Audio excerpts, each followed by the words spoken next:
Really don't mind if you sit this one out. My words but a whisper, your deafness a shout. Hello. Hope you like the new intro. I don't know if I'll get in trouble for it, but that was Jethro Tull, one of my favorite bands when I was a kid. And welcome to another edition of Bobby Degree's Audio Stories. Last week, I got a few complaints, understandably so, about the traffic noise from my porch. So, until I get that figured out, we'll be doing it from the indoors from now on. I don't know if any of you guys believe in ghosts. I certainly do. Definitely believe in the spirit world. So anyways, this story this week is called Ghostly Memories. Hope you like it. The pitch blackness of the night sky is illuminated only by the stars in the heavens. Billy sits on the hood of his blue and white 1957 Chevy convertible, thinking about Olivia, the girl who consumed every thought of his senior year. Not only was Olivia beautiful, her presence showed that she was so comfortable with who she was that everyone thought she was the coolest.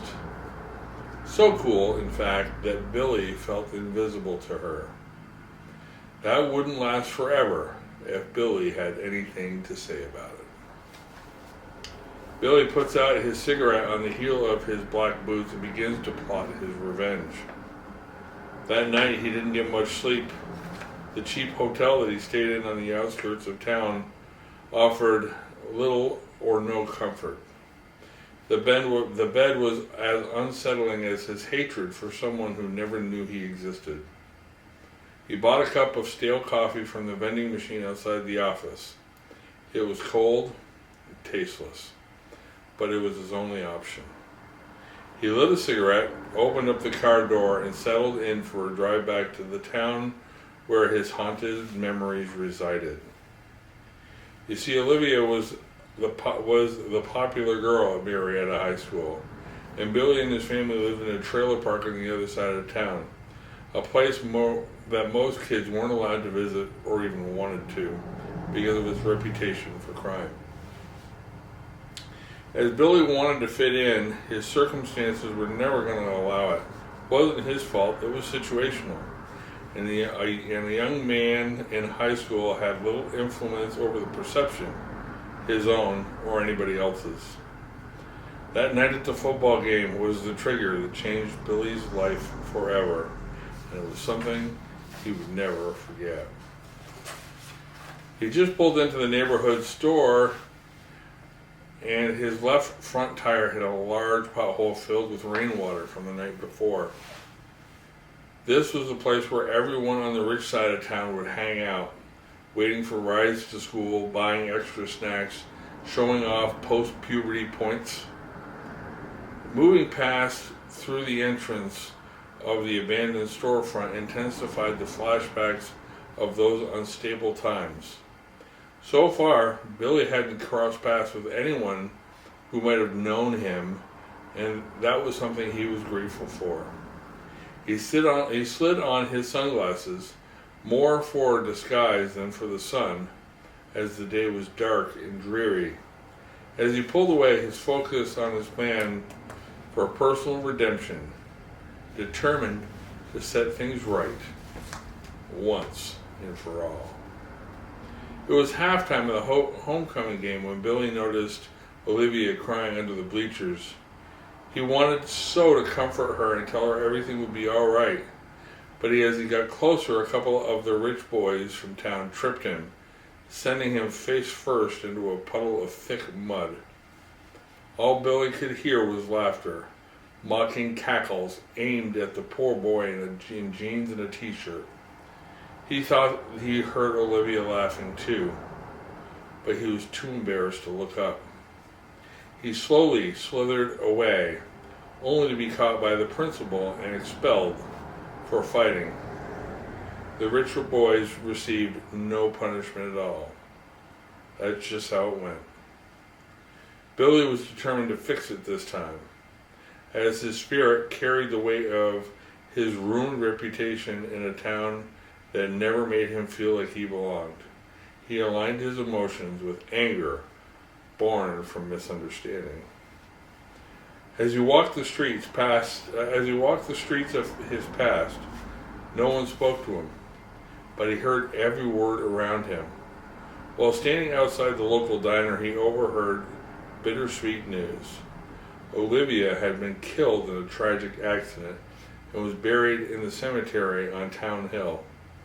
He needed to go there, maybe to find some resolution for the past that he never had a chance to live. In what felt like an instant, Billy was standing at Olivia's gravestone. He knelt down, and the words that drifted from him were unexpectedly answered. "Billy, is that you?" He slowly turned from the gravestone. "Olivia? Oh my God, is it you? But I thought you passed away." Life's energy is fluid. It becomes easier with time. I've been here for quite some time. You'll learn this too, Billy, Olivia said. Billy noticed how stunning Olivia still was and wanted to tell her he had always loved her, but before he could speak, they embraced and she whispered, "I know."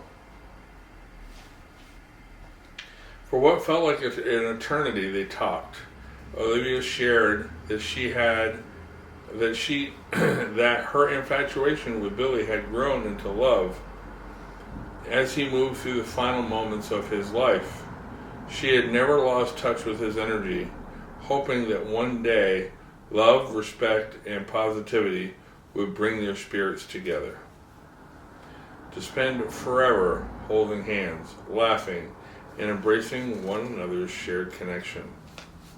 At that moment, Olivia revealed to Billy that he was no longer among the living, that he needed to forgive the wrongs committed against him in order for his soul to be free. If he could do that, then they could finally move forward together. The moment he released his anger and resentment, a light filled his soul.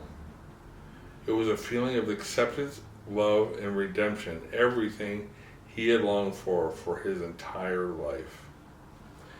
He took Mary's hand as a white dove guided them, surrounded by a love-filled light toward their heavenly existence in eternity. Kind of different than stuff that you've heard me write before. I love stories like that. Sometimes our life is filled with reactions to misunderstood moments. And sometimes we have to wait and wait and wait for the reality of those moments to be revealed. And God, in this particular case, Billy and Olivia got to spend eternity together. And the time here on earth is just a flash compared to what's next.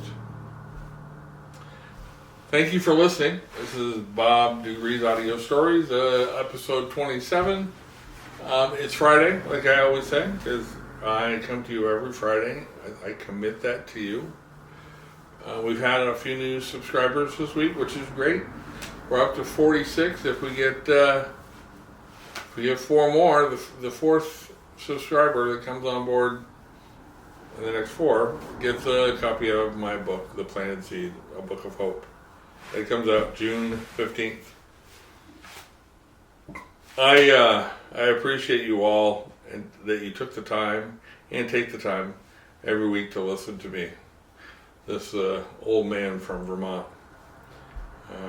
Well, I hope you the best. I hope this next week is filled with magical moments, many, many, many wow moments and many appreciations for the gifts that have been given to all of us. Love you very much. God bless.